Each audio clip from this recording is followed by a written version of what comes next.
folks, we're back with another Ask Alexis and Lilian. Mwah. How's it going, everyone? We are in Portland, Oregon right now. We're still on our cross-country US trip. It's been a lot of fun. Yes, I cut my fucking hair. She looks great. Yeah. But she just needs to accept it first.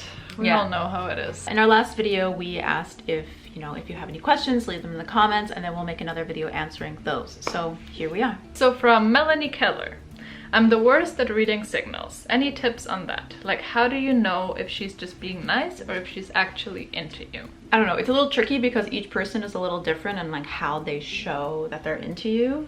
But if they're good at it, then there will be clear signs. They'll want to break the touch barrier. They'll laugh at your jokes, some nice eye contact. They'll just show you somehow, even if it's not through body language, you'll feel it in some kind of way. So we actually did a whole video about this. I think it's called something like 10 signs or like a number of signs that she's into you. We're gonna link it above. We also did a video on signs that she's not into you.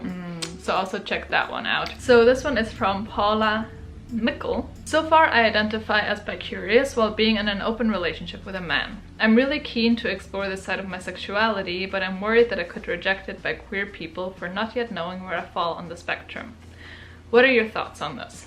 Yeah, I feel like this is kind of a thing for a lot of people, like they're bi-curious or they're, just seeing what they like and exploring their sexuality, which is like amazing that you're doing that instead of, just staying in your box. Be open and honest, and there are a lot of people who might not be interested in you once they find out that you are in an open relationship with a man and that you're not sure yet where you fall on the spectrum. And this is mostly going to be people who are looking for something serious, because they don't want to get hurt in the end. They don't want to get misled or something like that. So it's just going to basically give you a smaller pool of people to choose from. But if you are open and transparent from the start, there will still be people who will be open to that. Alexis and I actually met under similar circumstances. Basically, when Alexis and I first matched on Tinder and we were first talking, and even when we first met up, like, I assumed that she was just one of those like bi-curious but identifying as straight girls that just wants to get her little like girl on girl experience. But you know what? I was fine with that because I wasn't looking for anything serious. I was leaving the country. I just wanted to have some fun with a cute girl, and like it didn't matter to me where she falls on the spectrum as long as she's down.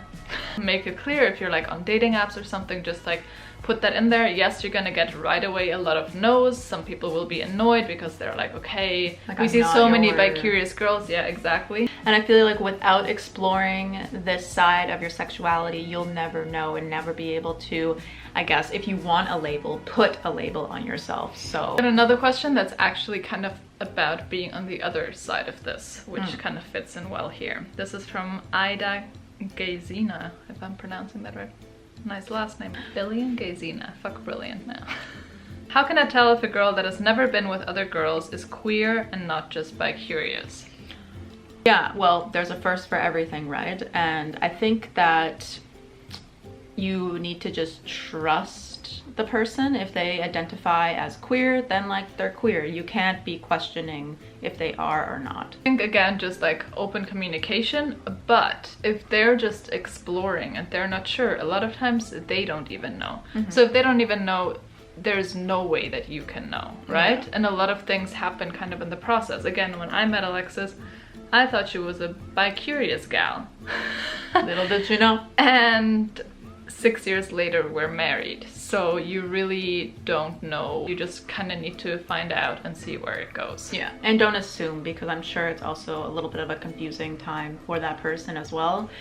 So yeah, just be open, be fluid, have fun. This is from Ashley Aniston. Servus? Servus! Servus! I'm a femme trans woman attracted to femme cis lesbians. Is my pre-op status going to be a major barrier to finding dates / a partner? I found a great group of LGBTQ women friends, but nothing romantic since transitioning a few years ago. Am I just doomed? No, absolutely not doomed. So basically, as with anything else, the important thing here is to be open and transparent from the get-go. You are not doomed. Yes, there is gonna be women who are gonna say, I'm sorry, like, I'm not interested. There are also people that will be interested. To some people, it is important, you know, what kind of genitals someone have, and like, that's fine. But there are also a lot of people to whom it's more like, it's about the person at the end of the day. Yeah, absolutely. Just accept that you will probably reduce your dating pool, but it's all about the quality, not the quantity, right? Absolutely. Valera Van Balen. This one's from you. Question.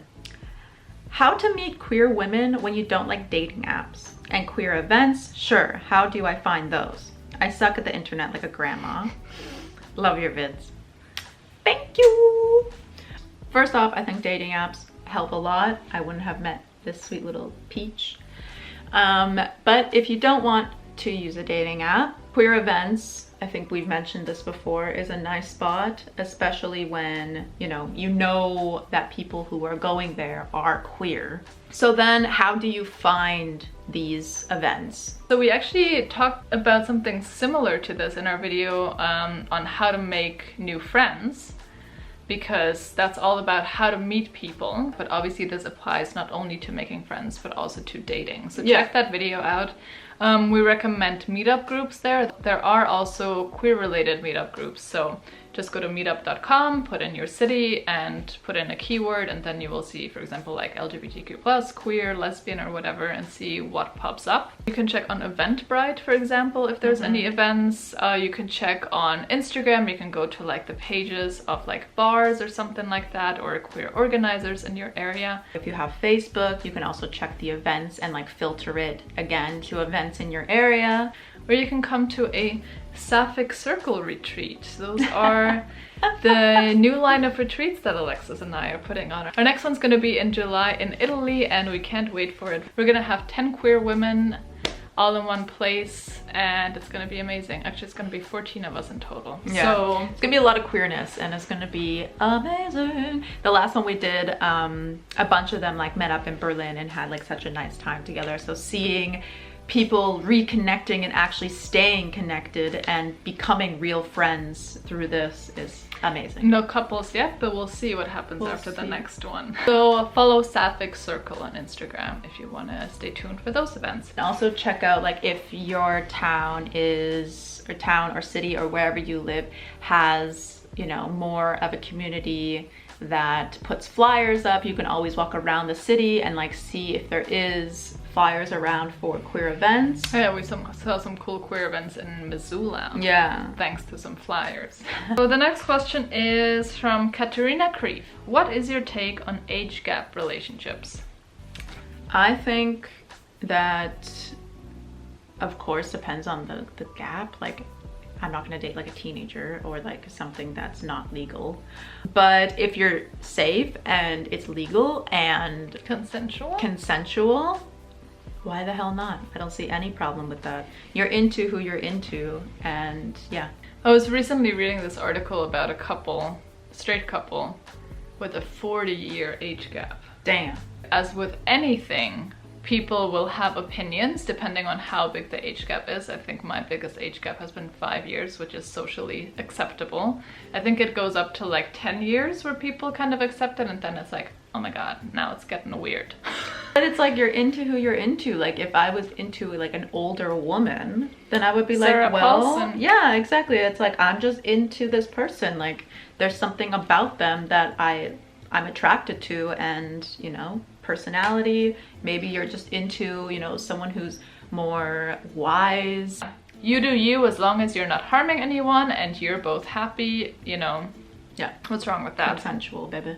Do you have more questions? I'm sure you do. So once again, just leave them in the comments, and then we're gonna do our next version when we're in Toronto next month. Ooh, and we're also thinking of having like a little meetup.